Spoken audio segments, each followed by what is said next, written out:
자살이 사회나 군에서 큰 문제가 되고 있는 현상이 어제 오늘의 일이 아님에도 아직까지 자살에 대한 안타까움보다는 부정적인 시각이 많은 것 같습니다. 자살하기까지 얼마나 마음이 아팠을까? 나는 왜 그런 사람의 마음을 알아차리고 이해해주지 못했을까라는 생각보다는 얼마나 못났으면 등과 같은 이기적인 생각이 많은 것도 사실인 것 같습니다. 군에서 자살률 감소는 모든 지휘관의 입장에서 최대의 현안이라고 할 수 있습니다. 조금이라도 부적응 증상을 보이는 신병이 발견되면 이 병사가 전역할 때까지는 거의 비상사태와 다름없이 일거수일투족에 관심을 기울이고 있습니다. 만약 실제 자살병사가 발생하게 되면 해당 부대는 이것을 수습하는 데 6개월 이상 정상적인 부대 운영에 제한을 받을 수밖에 없으므로 자살사고 예방의 필요성은 각 개인은 물론 부대를 위해서도 반드시 필요한 것이 사실입니다. 이런 필요성에도 불구하고 자살을 마음먹은 병사를 발견하고 잘 선도하여 군생활을 무사히 마칠 수 있도록 하는 데는 많은 관심과 함께 전문 지식도 필요하고 실제로 간부교육, 인성교육 등 여러 방법을 시도하고 있지만 미흡한 것 또한 사실입니다. 이와 같은 긍정적인 노력과 함께 이러한 병사들을 대하는 일부 간부들이나 주변 병사들의 선입견과 따가운 시선도 무시할 수 없을 것입니다. 꾀병이 아닐까, 속칭 빠져가지고 라든가 따뜻한 위로의 말 함이보다는 골치 아프게 생겼네, 건들면 손해다, 무시해버리자 등의 따돌림의 대상이 되는 경우도 있는 것이 사실입니다. 자살을 마음먹은 병사들의 이유로는 대부분 결손과정, 단순히 부모님 중 어느 한 분이 안 계시는 정도가 아니라 심각한 불화를 수반하는 경우로서 부모님이 이혼을 하거나 이혼 절차에 들어간 말 그대로 찢어지게 가난한 가정생활, 여기에 부모 형제 중 누군가는 장애를 가지고 있는 경우가 많음 등으로 인하여 불투명한 미래, 애인 변심, 여기에 군대 생활 약 2년 동안 이러한 것에 대해서 아무것도 할 수 없다는 벼랑 끝에 몰린 심정 등 스스로에 대한 자포자기 심정이 크게 작용한 결과라고 생각됩니다. 지도하는 위치에 있는 간부들이 어떤 자세를 가져야 이러한 병사들을 잘 이끌어 군과 사회의 일원으로서 자기의 삶을 올바로 살아가게 할 수 있을까요?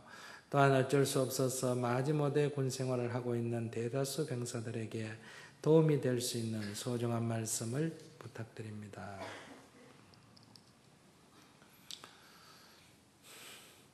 이 자살은 일종의 정신질환에 속합니다. 이 자살과 살인은 심리적으로는 동일합니다. 내 생각에 사로잡혀. 내 생각에 사로잡혀서 상대를 바라본다. 그럼 상대가 내가 그리고 있는 상대, 너는 이래야 돼 라고 하는 그 상에 맞지 않습니다. 맞지 않으면 미워지죠. 미워지면 보기 싫어져요. 보기 싫어지면 안 볼라 그래. 그 안 볼라는 게 뭐예요? 나가라, 꺼져, 다시는 보기 싫어, 이렇게 되죠. 그런데 이 인간관계상 다시 안 볼 수 없던 관계, 같은 부부라든지 동료 직장이라든지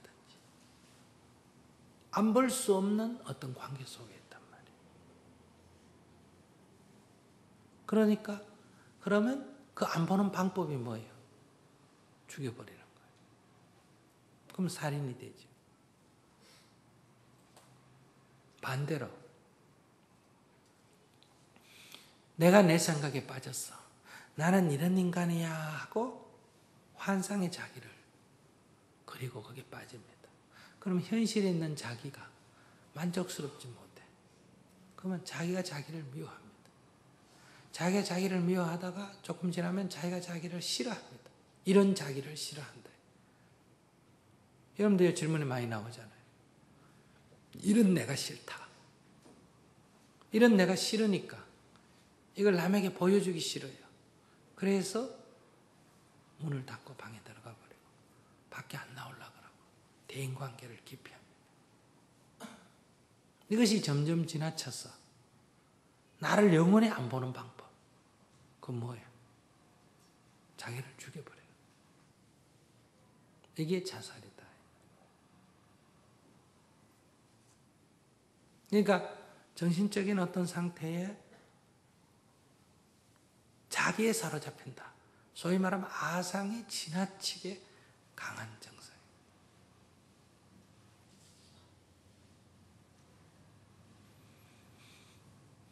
이 감정기복이 심하고 자기가 자기 생각에 사로잡힐 때는 자기가 어떻게 못합니다. 그래도 어느 정도 자기 컨트롤이 되면 상담을 한다든지 수행을 해서 이것을 극복할 수가 있어요. 환상의 자기를 버리는 거죠. 근데 이게 너무 지나쳐서 자기가 컨트롤이 안 된다. 그럼 상담을 하거나 수행을 해서 이건 해결할 수가 없습니다. 이미 이렇게 되면 잠이 안 오고 밤에 잠을 못 자고 아유 과식을 막 스트레스를 음식으로 풀거나 안 그러면 음식을 안 먹거나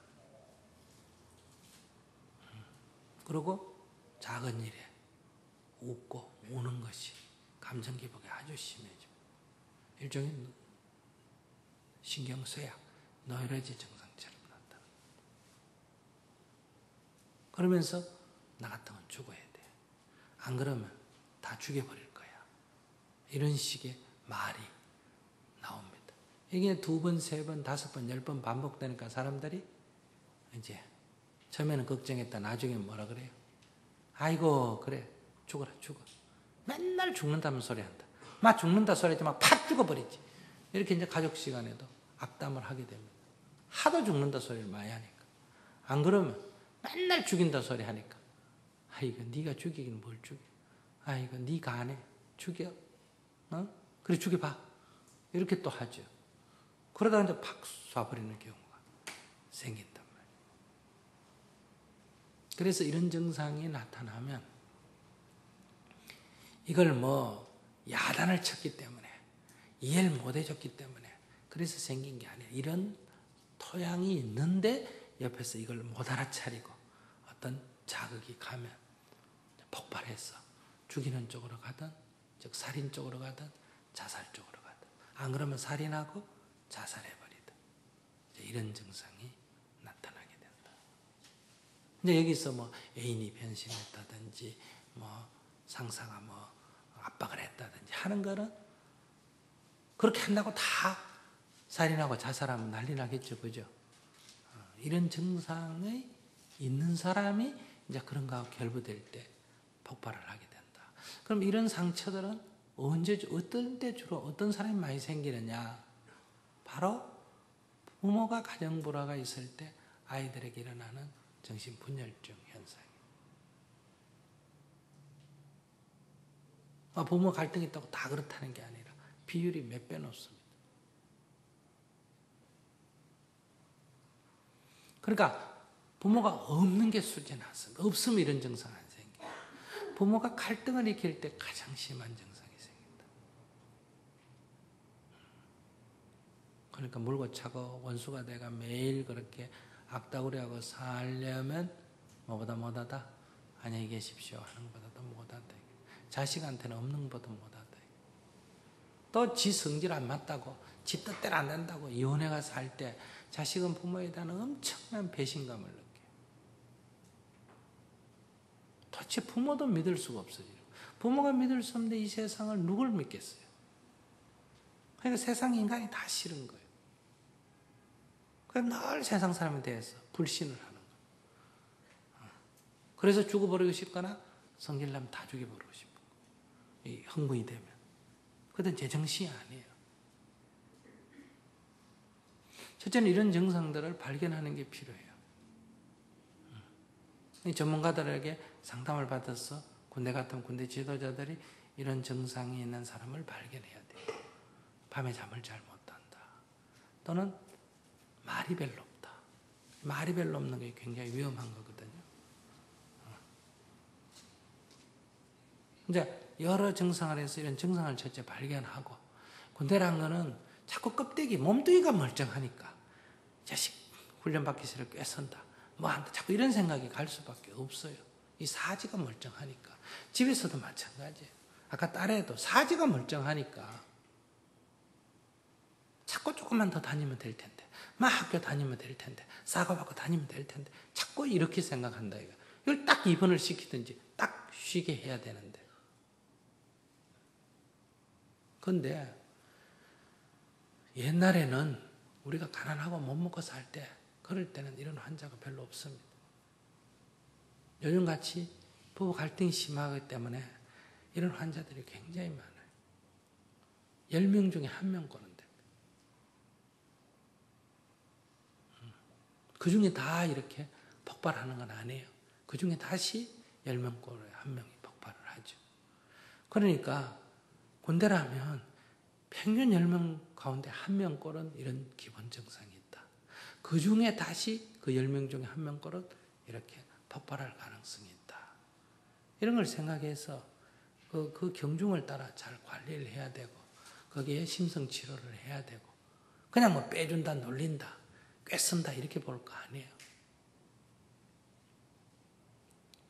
그리고 사실은 엄격하게 이런 거를 구분을 해서 군대 면제를 시켜야 됩니다. 근데 숫제 손가락이 하나 없거나 눈이 나쁘거나 귀가 한쪽 안 들리거나 발을 다쳐서 의족을 했거나 이건 군대 생활에 큰 지장이 없습니다. 숫제 다른 직책을 바꾸면 되는데 이 정신적으로 약간 결함이 있는 거 이건 절대적으로 특히 군대 같은 데는 문제예요. 미국에서 여러분들이 이라크 전쟁에 가서 많이 죽었다 그러잖아. 그죠? 근데 전쟁에서 죽은 사람보다 몇 배 더 자살한 사람이 많습니다.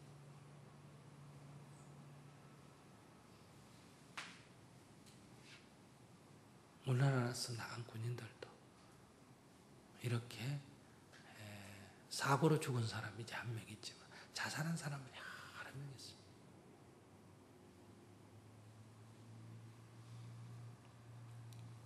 그렇기 때문에 이걸 선별을 해서 그에 맞게 치료를 해야 된다.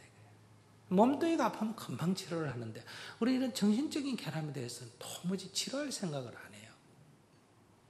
자꾸 윽박질러서 어떻게 해결하려고 한단 말이에요. 그래서 이것을 몸뚱이 아픈 거 시체 검사할 때 몸뚱이 이상으로 여기 비중을 두고 조사를 해야 돼요.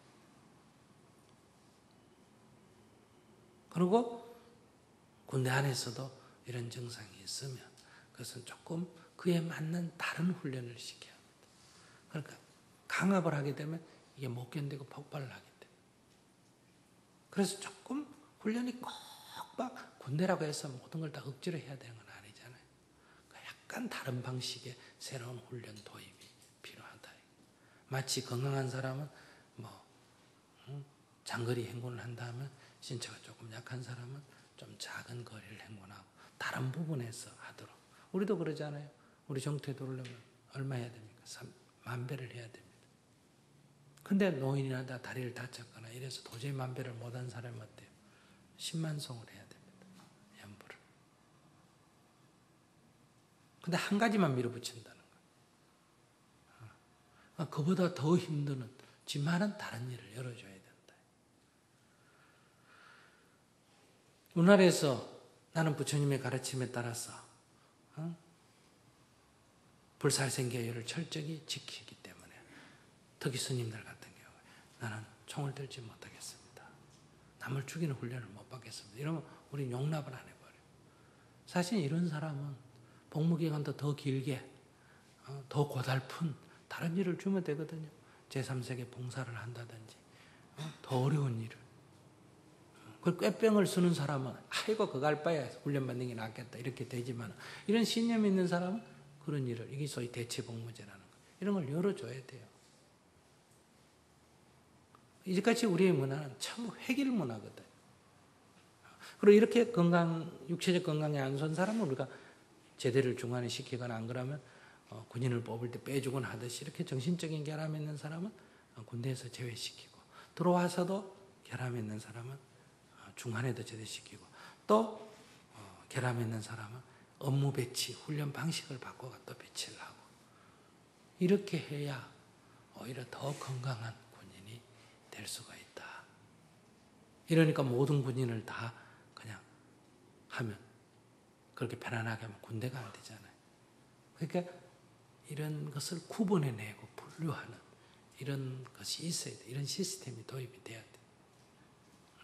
군대에 계시는 소위 어떤 장군님이 질문한 건데 앞으로 군대에 이런 것들이 도입이 돼야 된다.